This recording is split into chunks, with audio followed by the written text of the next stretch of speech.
Welcome to the YouTube channel of Faro Higher Secondary School, Faro College. I am Dr. Shah, Department of Commerce. നമ്മൾ കഴിഞ്ഞ 2-3 ക്ലാസ്സുകളിൽ income and receipts and payment account, income and expenditure account, balance sheet എന്നിവയെ പറ്റി കേട്ടിട്ടുണ്ടായിരുന്നു. നമുക്കറിയാം, ഒരു non profit organisation വരയ്ക്കുന്ന final അക്കൗണ്ട്സിൻ്റെ ഭാഗമായിട്ട് അവർ പ്രിപ്പയർ ചെയ്യുന്ന 3 പ്രധാനപ്പെട്ട ബുക്സ് ഓഫ് അക്കൗണ്ട്സ് ആണ്. First one receipts and payments account, second one income and expenditure account and third one balance sheet. നമ്മൾ കഴിഞ്ഞ ക്ലാസ്സിൽ കണ്ടതാണ്, റെസിറ്റ്സ് ആൻഡ് പേയ്മെൻറ്റ് അക്കൗണ്ട് എന്ന് പറയുന്നത് ഒരു ക്യാഷ് ബുക്ക് പോലെയാണ് വരയ്ക്കുന്നത്. ഡെബിറ്റ് സൈഡിൽ അല്ലെങ്കിൽ ലെഫ്റ്റ് ഹാൻഡ് സൈഡിൽ നമ്മളെല്ലാം റെസിപ്റ്റുകൾ എഴുതും, റൈറ്റ് ഹാൻഡ് സൈഡിലെല്ലാം പേയ്മെൻറ്റുകൾ എഴുതും. ബാലൻസ് ചെയ്യുമ്പോൾ നമുക്ക് ക്യാഷ് ഇൻ ഹാൻഡ് അല്ലെങ്കിൽ ക്യാഷ് അറ്റ് ബാങ്ക് കിട്ടും.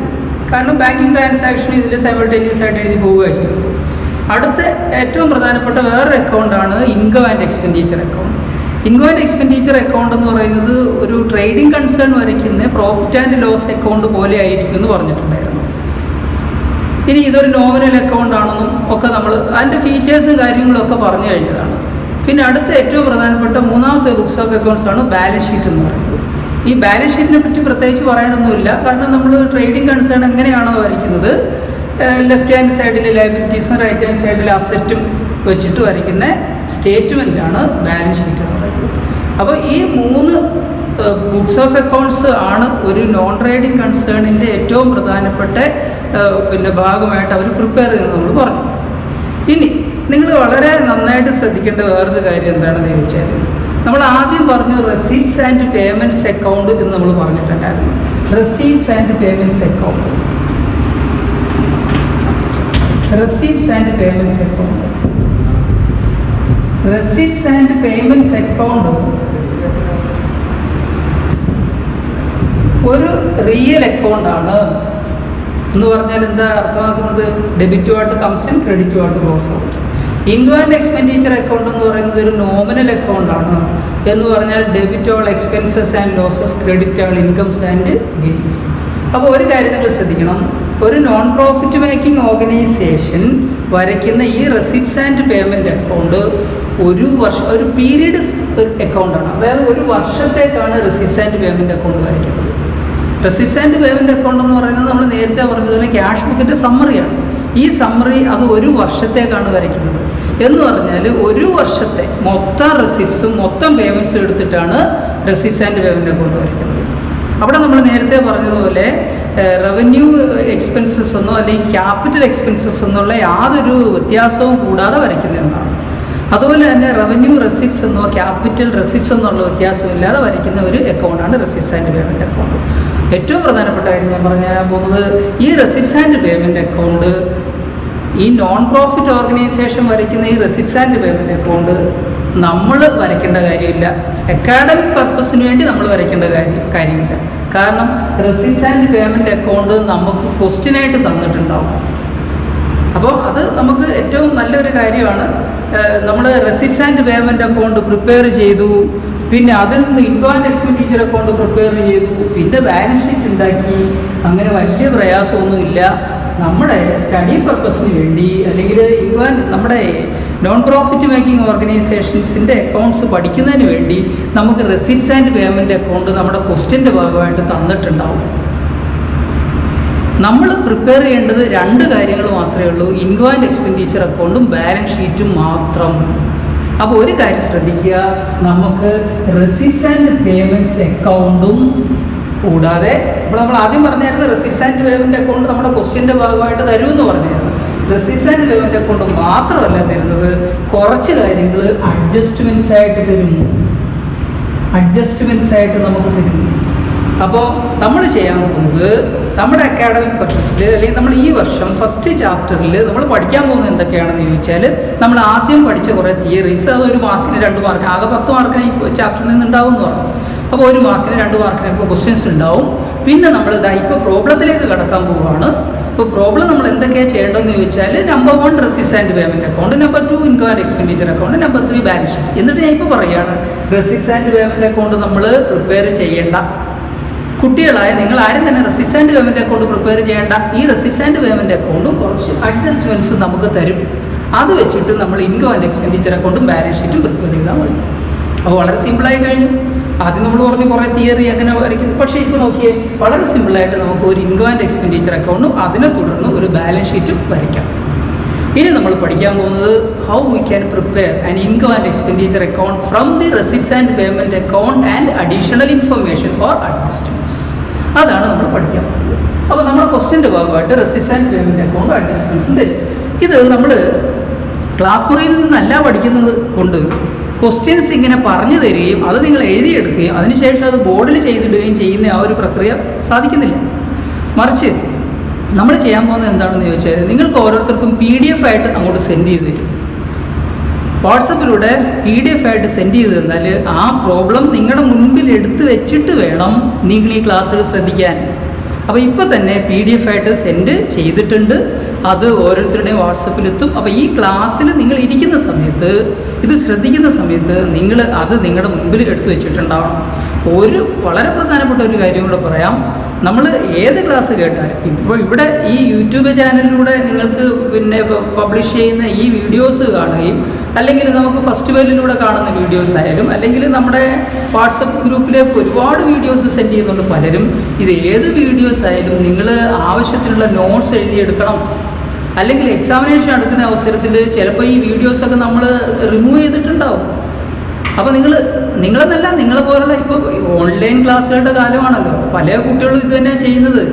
അപ്പോൾ നിങ്ങൾ അത്യാവശ്യത്തിന് നല്ല കഴിഞ്ഞ വർഷം വാങ്ങിയതുപോലെ നല്ലൊരു നോട്ട്ബുക്കൊക്കെ അങ്ങോട്ട് വാങ്ങി ഈ പാഠഭാഗങ്ങളെല്ലാം, ഈ പഠിപ്പിക്കുന്ന കാര്യങ്ങളെല്ലാം നിങ്ങൾ അതിൽ എഴുതി വെക്കണം. അല്ലെങ്കിൽ നിങ്ങൾക്ക് ഫ്യൂച്ചർ റെഫറൻസ് പറ്റാതെ വരും. അപ്പോൾ നമ്മളിപ്പോൾ ചെയ്യാൻ പോകുന്നത് എന്താണെന്ന് ചോദിച്ചാൽ, റെസിപ്റ്റ്സ് ആൻഡ് പേയ്മെൻറ്റ് അക്കൗണ്ടിൽ നിന്നും അഡീഷണൽ ഇൻഫർമേഷൻസിൽ നിന്നും അല്ലെങ്കിൽ അഡ്ജസ്റ്റ്മെൻറ്റ്സിൽ നിന്നും നമ്മൾ എങ്ങനെയാണ് ഒരു income and expenditure account prepare ചെയ്യുന്നത്. അപ്പോൾ നിങ്ങൾ ശ്രദ്ധിക്കുക, രണ്ട് സ്വഭാവമുള്ളതാണ്. റെസിപ്റ്റ്സ് ആൻഡ് പേയ്മെൻറ്റ് അക്കൗണ്ട് എന്ന് പറയുന്നത് റിയൽ അക്കൗണ്ടിൻ്റെ സ്വഭാവമുള്ളതും ഇൻകം ആൻഡ് എക്സ്പെൻഡിച്ചർ അക്കൗണ്ട് എന്ന് പറയുന്നത് നോമിനൽ അക്കൗണ്ടിൻ്റെ സ്വഭാവമുള്ളതുമാണ്. പിന്നെ വേറെയും ഒരു കാര്യം, നമ്മൾ ഡിസ്റ്റിങ്ഷൻ നമ്മൾ പഠിച്ചിട്ടുണ്ടായിരുന്നു. റെസിപ്റ്റ്സ് ആൻഡ് പേയ്മെൻറ്റ് അക്കൗണ്ടിൽ റവന്യൂ ക്യാപിറ്റലും എല്ലാം ഒന്നിച്ച് എഴുതുമെന്നും, പക്ഷേ ഇൻകം ആൻഡ് എക്സ്പെൻഡിച്ചർ അക്കൗണ്ട് വരയ്ക്കുന്ന അവസരത്തിൽ റവന്യൂ മാത്രമേ പരിഗണിക്കുകയുള്ളൂ എന്ന് നമ്മൾ പഠിച്ചിട്ടുണ്ടായിരുന്നു. അപ്പോൾ ഓരോ ഐറ്റവും വായിക്കുന്ന അവസരത്തിൽ, അപ്പോൾ ഇനി വേറെ ഒരു കാര്യം പറഞ്ഞിട്ടുണ്ടായിരുന്നു, ഈ നോൺ പ്രോഫിറ്റ് മേക്കിംഗ് ഓർഗനൈസേഷൻ എഴുതുന്ന പിന്നെ അക്കൗണ്ടുകളിൽ ട്രേഡിംഗ് കൺസേണിൽ നിന്നും വിഭിന്നമായിട്ടുള്ളൊരു സ്വഭാവമുണ്ട്. നമ്മൾ എഴുതുന്ന പോലെ പർച്ചേസസ്, സെയിൽസ് അങ്ങനെയുള്ള യാതൊരു ഐറ്റവും ഉണ്ടാവില്ല. പിന്നെ ഇവിടെ വരുന്നതെന്ന് പറയുന്നത് സബ്സ്ക്രിപ്ഷൻ ഉണ്ടാവും, ലെഗസി ഉണ്ടാവും, പിന്നെ എൻ്റർടൈൻമെൻറ്റ് ഫണ്ട് ഉണ്ട്, അങ്ങനെ കുറച്ച് entertainment expenses, match fund, tournament fund, അങ്ങനെയൊക്കെ ഉള്ള കുറച്ച് കാര്യങ്ങളായിരിക്കും. അപ്പോൾ ഓരോ ഐറ്റം ഈ റെസിപ്റ്റ്സ് ആൻഡ് പേയ്മെൻറ്റ് അക്കൗണ്ടിൽ നിന്ന് എങ്ങനെ ഇൻകം ആൻഡ് എക്സ്പെൻഡിച്ചർ അക്കൗണ്ടിലേക്കും ബാലൻസ് ഷീറ്റിലേക്കും. അപ്പം നമ്മൾ നേരത്തെ പഠിച്ചിട്ടുണ്ട്, ഏതൊരു അക്കൗണ്ട് പ്രിപ്പയർ ചെയ്യണമെങ്കിൽ അല്ലെങ്കിൽ സ്റ്റേറ്റ്മെൻറ്റ് പ്രിപ്പയർ ചെയ്യണമെങ്കിൽ നമുക്കൊരു സോഴ്സ് ഉണ്ടായിരിക്കണം. അപ്പോൾ നമ്മൾ ഇനി പഠിക്കാൻ പോകുന്ന ഇൻകം ആൻഡ് എക്സ്പെൻഡിച്ചർ അക്കൗണ്ടിൻ്റെ ബാലൻസ് ഷീറ്റിൻ്റെ സോഴ്സ് എന്ന് പറയുന്നത് റെസിപ്റ്റ്സ് ആൻഡ് പേയ്മെൻറ്റ് അക്കൗണ്ട് അഡ്ജസ്റ്റ്മെൻറ്റുമാണ്. അപ്പോൾ ഈ റെസിപ്റ്റ്സ് ആൻഡ് പേയ്മെൻറ്റ് അക്കൗണ്ട് അഡ്ജസ്റ്റ്മെൻറ്റും വെച്ചുകൊണ്ട് നമ്മൾ എന്ത് ചെയ്യാൻ പോകുന്നു, income and expenditure account balance ഷീറ്റും വരയ്ക്കാൻ പോകുന്നു. വളരെ സിമ്പിളായിട്ട് നമുക്ക് പഠിക്കാം. കാരണം റെസിപ്റ്റ്സ് ആൻഡ് പേയ്മെൻറ്റ് അക്കൗണ്ട് തന്നിട്ടുണ്ടെങ്കിൽ റെസിപ്റ്റ്സ് ലെഫ്റ്റ് ഹാൻഡ് സൈഡിൽ എഴുതും, പേയ്മെൻറ്റ്സ് റൈറ്റ് ഹാൻഡ് സൈഡിൽ എഴുതും. അപ്പോൾ നമ്മൾ ഇതിനെ വിളിക്കുന്ന പേര് റെസിപ്റ്റ്സ് ആൻഡ് പേയ്മെൻറ്റ്സ് അക്കൗണ്ട്. ഇനി ഇൻകം ആൻഡ് എക്സ്പെൻഡിച്ചർ അക്കൗണ്ട് എന്ന് കേൾക്കുമ്പോൾ നിങ്ങൾ കരുതും ഇൻകം ആയിരിക്കും ലെഫ്റ്റ് ഹാൻഡ് സൈഡിൽ എഴുതുന്നത്. അല്ല, നമ്മൾ ലെഫ്റ്റ് ഹാൻഡ് സൈഡിൽ എഴുതുന്നത് എക്സ്പെൻഡിച്ചറാണ്, റൈറ്റ് ഹാൻഡ് സൈഡിൽ എഴുതുന്നതോ ഇൻകവുമാണ്. അപ്പോൾ നോക്കുക, receipts and payment, receipt left, payment right side. പക്ഷേ ഇവിടെ ഇൻകം ആൻഡ് എക്സ്പെൻഡിച്ചർ, ഇൻകം അല്ല ലെഫ്റ്റ് സൈഡിൽ, എക്സ്പെൻഡിച്ചറാണ്. കാരണം രണ്ട് സ്വഭാവമുള്ള അക്കൗണ്ടാണെന്ന് നേരത്തെ പറഞ്ഞിട്ടുണ്ടായിരുന്നു. ഇത് നോമിനൽ അക്കൗണ്ടാണ്. എല്ലാ നോമിനൽ അക്കൗണ്ടിൽ എല്ലാ എക്സ്പെൻസിനെയും ലോസിനെയും ആയിരിക്കും ഡെബിറ്റ് ചെയ്യുന്നത്. അപ്പോൾ ഒരു സൈഡ് മാറാൻ പറ്റില്ലല്ലോ. അപ്പോൾ എക്സ്പെൻഡിച്ചർ ലെഫ്റ്റ് ഹാൻഡ് സൈഡിൽ, ഇൻകം റൈറ്റ് ഹാൻഡ് സൈഡിൽ. അപ്പോൾ നമ്മളിതാ പിന്നെ ഇത് ഇങ്ങനെ ഓർത്തിരുന്നാൽ മതി. റെസിപ്റ്റ്സ് ഒക്കെ നമ്മൾ വരയ്ക്കാൻ പോകുന്ന അക്കൗണ്ടിൻ്റെ റൈറ്റ് സൈഡിലേക്ക് പോകും. പേയ്മെൻറ്റ്സ് ഒക്കെ, അതായത് ഈ അക്കൗണ്ടിൻ്റെ ലെഫ്റ്റിലുള്ളത് അപ്പുറത്ത് റൈറ്റിലേക്കും ഇതിൻ്റെ റൈറ്റിലുള്ളത് ലെഫ്റ്റിലേക്കും വരും. ജസ്റ്റ് ഇങ്ങനെ ഓർത്തിരുന്നാൽ മതി. അങ്ങനെ നമ്മൾ റെസിപ്റ്റ്സ് ആൻഡ് പേയ്മെൻറ്റ് അക്കൗണ്ട് ഇപ്പോൾ നമ്മൾ വരയ്ക്കാൻ പഠിക്കും. കൂടാതെ ബാലൻസ് ഷീറ്റ് പഠിക്കും. ഇതിൽ നിന്ന് നമുക്ക് 8 മാർക്കിൻ്റെ ഒരു ക്വസ്റ്റ്യൻ ഉണ്ടാവും. പിന്നെ ഭാഗ്യവശാൽ അതിന് ചിലപ്പോഴല്ല, ഏതാണ്ട് ഒരു 90% ഒരു ഓർ ക്വസ്റ്റ്യൻ വേറെ ഉണ്ടാവും, ഇനി പഠിക്കാൻ പോകുന്നതിൻ്റെ ഉണ്ടാവും. അല്ലെങ്കിൽ ഇതിൻ്റെ തിയറി ചിലപ്പോൾ ചോദിച്ചേക്കാം. അപ്പോൾ അതൊക്കെ നമുക്ക് ഏതാണ്ട് ഈ ഫസ്റ്റ് ടേം കഴിയുമ്പോഴത്തേക്ക് നമുക്ക് ക്ലാസ് റൂമുകളിലേക്ക് വരാൻ പറ്റുമെന്ന് തോന്നുന്നു. ഇനി ഒരു കാര്യം പറയാം, ഈ income and expenditure account prepare ചെയ്യാൻ പോകുന്ന നമ്മൾ ആദ്യം പഠിക്കുന്നത് ഇതിൽ കുറേ അഡ്ജസ്റ്റ്മെൻറ്റുകൾ ഉണ്ടെന്ന് പറഞ്ഞു. അതെങ്ങനെയാണെന്നാണ് പഠിക്കാൻ പോകുന്നത്. അപ്പോൾ വേറൊന്നുമല്ല, നമ്മൾ ഈ അഡ്ജസ്റ്റ്മെൻ്റ് എന്ന് പറയുന്നത് പഠിച്ചില്ലെങ്കിൽ നമുക്ക് 3 മാർക്കിൻ്റെ ക്വസ്റ്റ്യൻ ആൻസർ ചെയ്യാൻ പറ്റാതെ കമ്പൽസറി ആയിട്ട്. നിങ്ങൾ നോക്കിക്കോ, ഏത് വർഷത്തെ ക്വസ്റ്റ്യൻ വേണമെങ്കിലും എടുത്ത് നോക്കിക്കോ, അതിലൊക്കെ തന്നെ 3 മാർക്സിന് ഇപ്പോൾ നമ്മൾ പഠിക്കാൻ പോകുന്ന കാര്യങ്ങളാണ് ചോദിക്കുന്നത്. ഇപ്പോൾ നമ്മൾ പഠിക്കാൻ പോകുന്നത്, ഇപ്പോൾ അതിൻ്റെ പ്രോബ്ലം ആദ്യം 3 മാർക്സിൻ്റെ പ്രോബ്ലം പഠിച്ചതിന് ശേഷമാണ് നമ്മൾ 8 മാർക്സിലേക്ക് കടക്കാൻ പോകുന്നത്. അപ്പോൾ 3 മാർക്സിൻ്റെ ക്വസ്റ്റ്യൻ നമുക്ക് ആദ്യം പഠിക്കാം. അതിൽ ഏറ്റവും പ്രധാനപ്പെട്ട ഒന്ന് പറയുന്നത്, നമ്മളൊരു 10 ക്വസ്റ്റ്യൻ എടുത്താൽ 8 ക്വസ്റ്റ്യനിൽ ചോദിക്കുന്ന ഒരു അഡ്ജസ്റ്റ്മെൻ്റാണ് സബ്സ്ക്രിപ്ഷൻ. നമ്മൾ കഴിഞ്ഞ ക്ലാസ്സിൽ പറഞ്ഞിരുന്ന സബ്സ്ക്രിപ്ഷൻ എന്ന് പറയുന്നത് അത് മന്ത്ലി സബ്സ്ക്രിപ്ഷൻ ആകാം, അല്ലെങ്കിൽ ആനുവൽ സബ്സ്ക്രിപ്ഷൻ ആകാം. മാസവരി അല്ലെങ്കിൽ വാർഷിക വരി എന്നുള്ള അർത്ഥമുള്ളൂ. കാരണം നമ്മൾ ഒരു ക്ലബ്ബിൽ നമ്മൾ പറഞ്ഞല്ലോ, നോൺ പ്രോഫിറ്റ് മേക്കിംഗ് ഓർഗനൈസേഷൻ്റെ എക്സാമ്പിൾസ് എന്ന് പറയുന്നത് സ്പോർട്സ് ക്ലബ് ആകാം, ആർട്സ് ക്ലബ് ആകാം, അല്ലെങ്കിൽ ചാരിറ്റബിൾ ഓർഗനൈസേഷൻ ആകാം, അല്ലെങ്കിൽ റെസിഡൻഷ്യൽ അസോസിയേഷൻ ആകാം. ഇവിടെയൊക്കെ തന്നെ നമ്മൾ മെമ്പേഴ്സായിട്ട് ജോയിൻ ചെയ്യുകയാണ് ചെയ്യുന്നത്. അപ്പം മെമ്പർഷിപ്പ് എടുക്കുന്ന അവസരത്തിൽ നമ്മൾ ഒരു ഗ്യാരണ്ടി ഉണ്ട്, നമ്മൾ മാസവരി അല്ലെങ്കിൽ വാർഷിക വരി എല്ലാ വർഷം തോറും അല്ലെങ്കിൽ എല്ലാ മാസം തോറും നമ്മുടെ ഈ നോൺ പ്രോഫിറ്റ് മേക്കിംഗ് ഓർഗനൈസേഷന് മെമ്പേഴ്സ് കൊടുക്കാം എന്നുള്ളൊരു എഗ്രിമെൻ്റ് ഉണ്ട്. അപ്പോൾ അങ്ങനെ കിട്ടുന്ന എമൗണ്ടാണ് സബ്സ്ക്രിപ്ഷൻ. ഇതാണ് അതിൻ്റെ ഈ ഓർഗനൈസേഷൻ്റെ മേജർ സോഴ്സ് ഓഫ് ഇൻകം എന്ന് പറയുന്നത് നമ്മുടെ സബ്സ്ക്രിപ്ഷനാണ്. ഇനി മറ്റ് പലതുണ്ട്, ഡൊണേഷൻ നമ്മൾ പറഞ്ഞു, special purpose donation, general donation, അതിനെ പറ്റിയൊക്കെ നമ്മൾ ഇങ്ങോട്ടും വരുന്ന അവസരത്തിൽ പഠിക്കും. അപ്പോൾ സബ്സ്ക്രിപ്ഷൻ എങ്ങനെയാണ് ഈ ഐറ്റം നമ്മൾ അഡ്ജസ്റ്റ് ചെയ്യുന്നത്, എങ്ങനെയാണ് ഇൻകം ആൻഡ് എക്സ്പെൻഡിച്ചർ. അപ്പോൾ ഈ ഇൻകം ആൻഡ് എക്സ്പെൻഡിച്ചർ അക്കൗണ്ടിൻ്റെ ഏത് സൈഡിൽ വരുന്നത് ഈ സബ്സ്ക്രിപ്ഷൻ എന്ന് പറയുന്നത്? ഇതാണല്ലോ income and expenditure account. Subscription എന്ന് പറയുന്നത് ഇൻകം സൈഡിൽ വരും. എന്തുകൊണ്ടാണ് ഇൻകം സൈഡിൽ വരുന്നത്? ഇതൊരു ഇൻകം അല്ലേ, മേജർ സോഴ്സ് ഓഫ് ഇൻകം ആണെന്നൊക്കെ പറഞ്ഞല്ലോ. അപ്പോൾ ഈ സബ്സ്ക്രിപ്ഷൻ എന്ന് പറയുന്ന എമൗണ്ട്, അതിൽ വരുന്ന അഡ്ജസ്റ്റ്മെൻറ്റ് എങ്ങനെയാണ് കൺസിഡർ ചെയ്യുന്നത്, എങ്ങനെയാണ് പ്രിപ്പയർ ചെയ്യുന്നത്, how we can prepare the amount that is to be credited in the income and expenditure account എന്നുള്ളത് നമുക്കിപ്പം കാൽക്കുലേറ്റ് ചെയ്യണം. അപ്പോൾ അതിൽ ശ്രദ്ധിക്കുക, 3 മാർക്കിന് ചോദിക്കുമെന്ന് പറഞ്ഞു, ചിലപ്പോൾ 2 മാർക്കിന് ചോദിച്ചെന്ന് വരാം, 1 മാർക്കിനല്ല, 1 മാർക്കിന് ഫിൽ ഇൻ ദി ബ്ലാങ്ക്സ് നമ്മൾ കഴിഞ്ഞ ദിവസം പറഞ്ഞത്. ഇതിൽ നിന്ന് ചിലപ്പോൾ 2 മാർക്കിന് ചോദിക്കാം, അല്ലെങ്കിൽ 3 മാർക്കിന് ചോദിക്കാം. ഇതിൽ നിന്ന് സാധാരണ ചോദിക്കുന്ന പ്രോബ്ലത്തിൻ്റെ സ്വഭാവം എന്താണെന്ന് ചോദിച്ചാൽ, സബ്സ്ക്രിപ്ഷൻ 4 അഡ്ജസ്റ്റ്മെൻറ്റ് ചോദിക്കാറുണ്ട്. 4 അഡ്ജസ്റ്റ്മെൻറ്റ് നമ്മൾ കഴിഞ്ഞ വർഷം കേട്ടിട്ടുള്ളതാണ് അഡ്ജസ്റ്റ്മെൻറ്റുകൾ എന്ന് പറയുന്നത്. അത് ഈ വർഷവും നമ്മൾ പഠിക്കുന്നേ ഉള്ളൂ. ഏതൊക്കെ തരത്തിലാണ് 4 അഡ്ജസ്റ്റ്മെൻറ്റ് വരുന്നത്? 4 അഡ്ജസ്റ്റ്മെൻറ്റ് എന്ന് പറയുന്നത് സബ്സ്ക്രിപ്ഷൻ ഔട്ട്സ്റ്റാൻഡിങ്, അല്ലെങ്കിൽ ഔട്ട്സ്റ്റാൻഡിങ് എന്ന് സാധാരണ നമ്മൾ ഇൻകം പറയാറില്ല, അല്ലെങ്കിൽ ഔട്ട്സ്റ്റാൻഡിങ് അല്ലെങ്കിൽ അക്രൂഡ് എന്ന് പറയാറ്, ഇൻകം അക്രൂഡ്. അതുപോലെ തന്നെ ഔട്ട്സ്റ്റാൻഡിങ് പോലെ റിസീവ്ഡ് ഇൻ അഡ്വാൻസ്.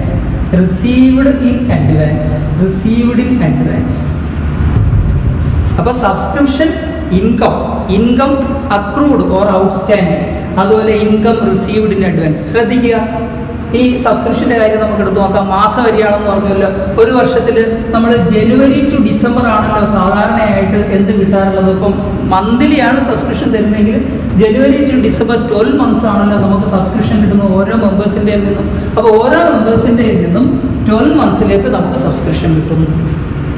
ഇനി എന്താ ഈ അക്രൂഡ് എന്ന് പറഞ്ഞാൽ എന്താ, അല്ലെങ്കിൽ ഔട്ട്സ്റ്റാൻഡിങ് എന്ന് പറഞ്ഞാൽ എന്താ? Due but not received. Subscription കിട്ടേണ്ട സമയം കഴിഞ്ഞു, ഇതുവരെയും കിട്ടിയില്ല, അതാണ് ഔട്ട്സ്റ്റാൻഡിങ്. ഇത് ഈ അഡ്ജസ്റ്റ്മെൻറ്റുകളെല്ലാം കഴിഞ്ഞ വർഷം പറഞ്ഞതാണ്, അത്ര വിശദമായിട്ട് പറയേണ്ട കാര്യമൊന്നുമില്ല. കാരണം നമ്മൾ കുറേ അക്രൂഡ് ഇൻകവും കാര്യങ്ങളും ഒക്കെ നമ്മൾ പറഞ്ഞതാണ്. അതുപോലെ തന്നെ ഈ ഇൻകം റിസീവ്ഡ് ഇൻ അഡ്വാൻസും ഒക്കെ നമ്മൾ പറഞ്ഞതാണ്. അപ്പോൾ ശ്രദ്ധിക്കുക, ഔട്ട്സ്റ്റാൻഡിങ് അല്ലെങ്കിൽ അക്രൂഡ്. അപ്പോൾ എന്താണെന്ന് പറഞ്ഞു? Due but not received. കിട്ടാൻ സമയമായി, കിട്ടേണ്ട സമയം കഴിഞ്ഞു, ഡിസംബറൊക്കെ കഴിഞ്ഞു, ഇതുവരെയും കിട്ടിയില്ല. എന്താ റിസീവ്ഡ് ഇൻ അഡ്വാൻസ് എന്ന് പറഞ്ഞാൽ? കിട്ടേണ്ട സമയമൊന്നും ആയില്ല, പക്ഷേ നമുക്ക് നേരത്തെ കിട്ടി.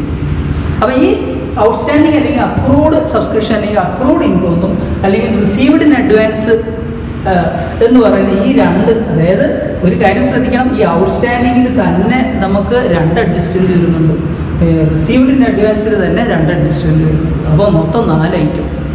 നമ്മൾ ആദ്യമേ പറഞ്ഞു 4 അഡ്ജസ്റ്റ്മെൻറ്റ് മാക്സിമം ചോദിക്കാം.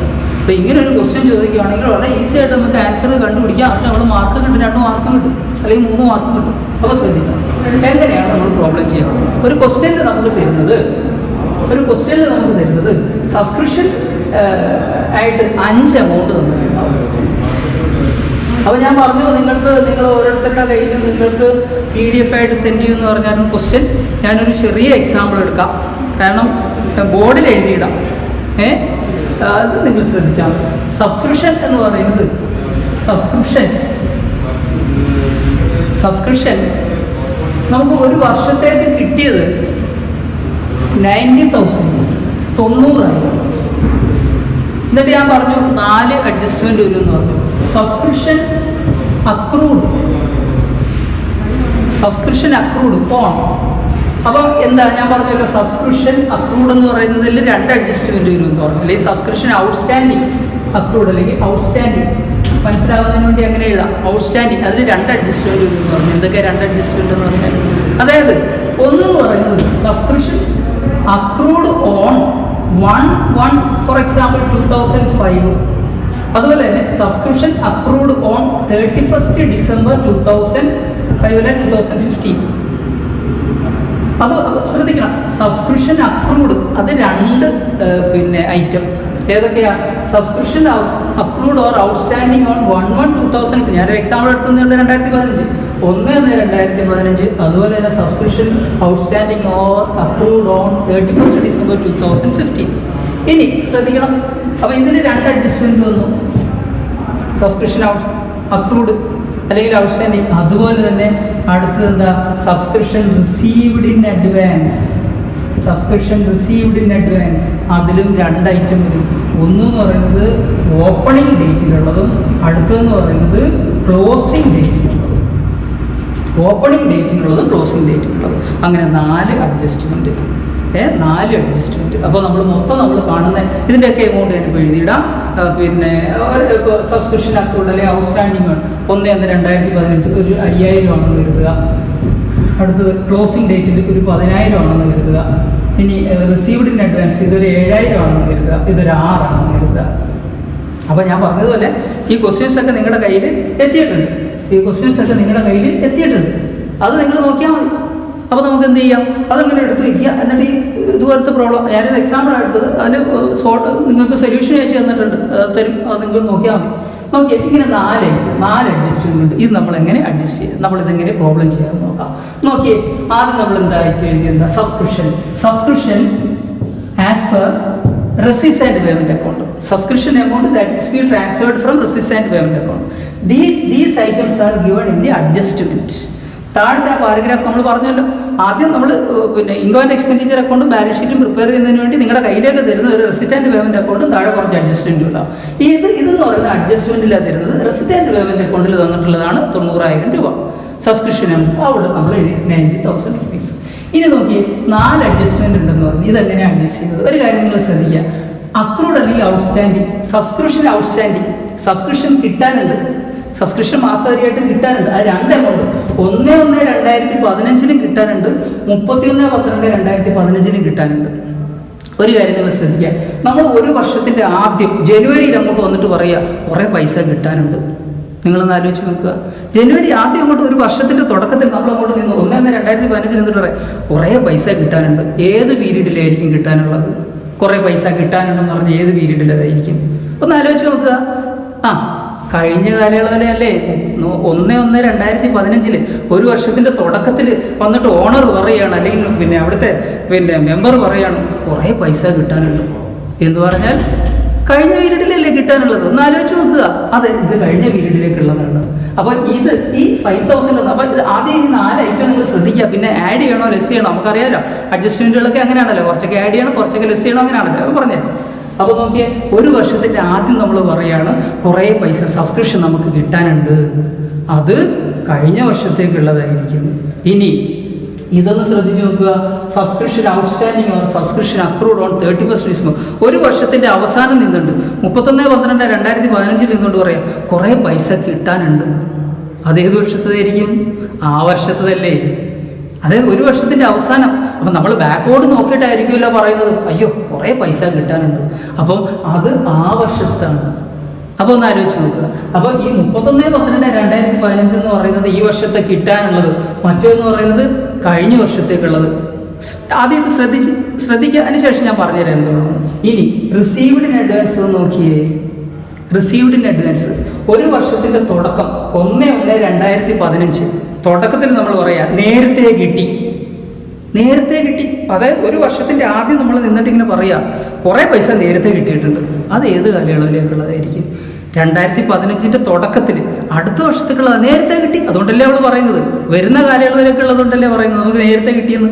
ഇനി ഇതൊന്നും നോക്കിയേ, 31/12/2015 ഒരു വർഷത്തിൻ്റെ അവസാനം നിന്നുകൊണ്ട് പറയാം കുറേ പൈസ നമുക്ക് നേരത്തെ കിട്ടി. അത് വരുന്ന കാലയളവിലേക്കുള്ളതല്ലേ? അതാണ്. അപ്പോൾ ഈ 4 ഐറ്റവും ഇനി ഇത് ആഡ് ചെയ്യേണ്ടത് ഏതൊക്കെ, ലെസ് ചെയ്യേണ്ടത് ഏതൊക്കെയാണെന്ന് ഇപ്പോൾ പറഞ്ഞുതരാം. അപ്പോൾ ശ്രദ്ധിക്കുക, ഇതിൽ ഏതൊക്കെ ആഡ് ചെയ്യണം. നമ്മളിപ്പോൾ പറഞ്ഞായിരുന്നു 1 ഔട്ട്സ്റ്റാൻഡിങ് നേരത്തെ കിട്ടി 1/1/2015. ഇത് കഴിഞ്ഞ കാലയളവിലേക്കുള്ളതാണ്. നമ്മൾ പഠിച്ചിട്ടുണ്ട്. റെസിസ്റ്റൻറ്റ് പേയ്മെൻറ്റ് അക്കൗണ്ടിൽ പ്രീവിയസ് ഇയറെന്നോ സക്സീഡിങ് ഇയറെന്നോ ഉള്ള യാതൊരു വ്യത്യാസവും ഇല്ല, എല്ലാം എഴുതും. പക്ഷേ ആ പരിപാടി ഇൻകം ആൻഡ് എക്സ്പെൻഡിച്ചർ അക്കൗണ്ടിൽ നടക്കില്ല. അതാത് വർഷങ്ങളിൽ ഇത് മാത്രമേ എഴുതി പോവുള്ളൂ. കഴിഞ്ഞ വർഷത്തെ ഉണ്ടെങ്കിൽ മാറ്റണം, അടുത്ത വർഷത്തേക്കുള്ളതെങ്കിൽ മാറ്റണം. അപ്പം നമ്മൾ മാറ്റണോ അല്ലെങ്കിൽ ആഡ് ചെയ്യണോ ലെസ് ചെയ്യണോ എന്നാണ് നമ്മൾ നോക്കാൻ പോകുന്നത്. അപ്പോൾ ശ്രദ്ധിക്കുക, ഇവിടെ 4 അഡ്ജസ്റ്റ്മെൻ്റ് ഉണ്ട്. അതിൽ ഏതൊക്കെ ആഡ് ചെയ്യണം ഏതൊക്കെ ലെസ് ചെയ്യണം എന്നുള്ളത് പറഞ്ഞുതരാം. അപ്പോൾ സബ്സ്ക്രിപ്ഷൻ നമ്മൾ ആദ്യം എഴുതുന്ന എമൗണ്ട് ഏതാണെന്ന് ചോദിച്ചാൽ subscription that is transferred from resident payment account 90,000 രൂപ. എന്നിട്ട് ഏതൊക്കെ ആഡ് ചെയ്യണമെന്ന് നോക്കാം. ആഡ് ചെയ്യേണ്ട ഐറ്റം ഏതൊക്കെയാണെന്ന് ചോദിച്ചാൽ നമ്മൾ പറഞ്ഞായിരുന്നു സബ്സ്ക്രിപ്ഷൻ അക്രൂഡ് അല്ലെങ്കിൽ ഔട്ട്സ്റ്റാൻഡിങ് 1/1/2015 നമ്മൾ പറഞ്ഞായിരുന്നു ഈ വർഷത്തേക്കല്ല കഴിഞ്ഞ വർഷത്തേക്കുള്ളതാണ്. അപ്പോൾ അത് നമുക്ക് ലെസ് ചെയ്യാം. ആഡ് ഉണ്ട് ലെസ് ഉണ്ട്. ആഡ് ചെയ്യേണ്ട ഐറ്റം എന്ന് പറയുന്നത് അപ്പോൾ ഇത് ലെസ് ചെയ്യാമെന്ന് പറഞ്ഞാൽ നമുക്ക് എഴുതാം. വരട്ടെ, ലെസ് താഴോട്ട് വരുന്നതല്ലേ ഉള്ളൂ. 31/12/2015 ഔട്ട്സ്റ്റാൻഡിങ് ആ വർഷത്തെ കിട്ടാനുണ്ട്. ആ വർഷത്തെ കിട്ടാനുണ്ടെങ്കിൽ ആഡ് ചെയ്യണം 10,000 രൂപ. ആ വർഷത്തത് കിട്ടാനുണ്ടെങ്കിൽ ആഡ് ചെയ്യണം. അതായത് നമ്മൾ എഴുതുന്ന വർഷം 2015 കണക്ക് എഴുതുന്ന വർഷം 2015 കണക്ക് എഴുതുന്ന വർഷം നമ്മൾ പറയുകയാണ് പൈസ കിട്ടാനുള്ളതല്ലേ. അപ്പോൾ ആ വർഷത്തെ പൈസ അത് വേണ്ടേ, കിട്ടണ്ടേ.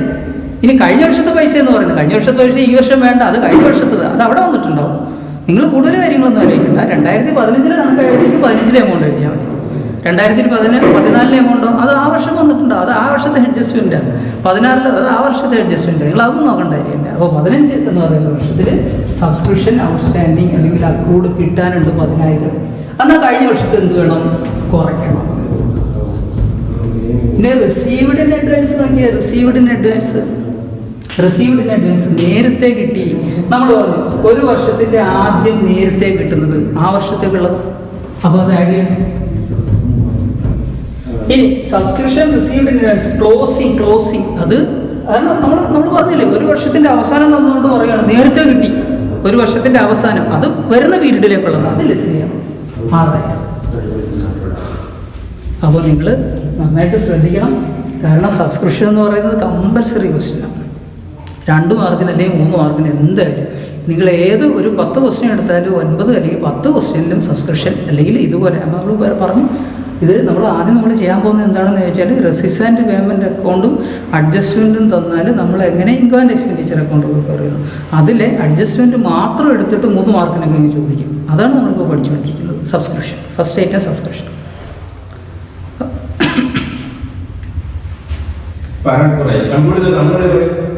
ഇന്നത്തെ ക്ലാസ് ഞാൻ അടുത്ത പ്രോബ്ലം ചെയ്യാം. അപ്പോൾ ഇത് നമുക്ക് 2 ഐറ്റം ആഡ് ചെയ്യണം, 2 ഐറ്റം ലെസ് ചെയ്യണം. 10, 17. അപ്പോൾ ഇത് കൂട്ടുമ്പോഴത്തേക്ക് 1,07,000. ലെസ് ചെയ്യേണ്ടത് 11,000. അപ്പോൾ 6, 96,000. ഓക്കെ, 90,000 രൂപ ഇൻകം റെസിസ്റ്റൻറ്റ് പേയ്മെൻറ്റ് അക്കൗണ്ടിൽ തന്നിട്ടുണ്ട് സബ്സ്ക്രിപ്ഷൻ എന്ന് പറഞ്ഞുകൊണ്ട്. പക്ഷേ നമ്മൾ amount that is to be credited in the income and expenditure account എന്ന് പറയുന്നത് 96,000. ഈ 4 അഡ്ജസ്റ്റ് ചെയ്ത് കഴിഞ്ഞപ്പോൾ ഇങ്ങനെയാണ് ഈ അഡ്ജസ്റ്റ്മെൻറ്റ് എടുക്കുന്നത്. അപ്പോൾ നിങ്ങൾ ഈ ക്ലാസ് നന്നായിട്ട് ശ്രദ്ധിച്ചതിന് ശേഷം നിങ്ങളുടെ PDF നിങ്ങൾ നോക്കുക, എന്നിട്ട് ഇതിൻ്റെ ആൻസർ നോക്കുക. അതിൽ വേറെ എക്സാമ്പിൾസ് തന്നിട്ടുള്ള എമൗണ്ട് എടുത്തതിൽ വ്യത്യാസം ഉണ്ടെന്നേ ഉള്ളൂ. സെയിം അതിൻ്റെ മീനിങ്ങും അതിൻ്റെ കാൽക്കുലേഷനും അല്ലെങ്കിൽ അതിൻ്റെ അഡ്ജസ്റ്റ്മെൻറ്റും അല്ലെങ്കിൽ ബാക്കി കാര്യങ്ങളൊക്കെ സെയിം തന്നെയാണ്. Okay, thank you.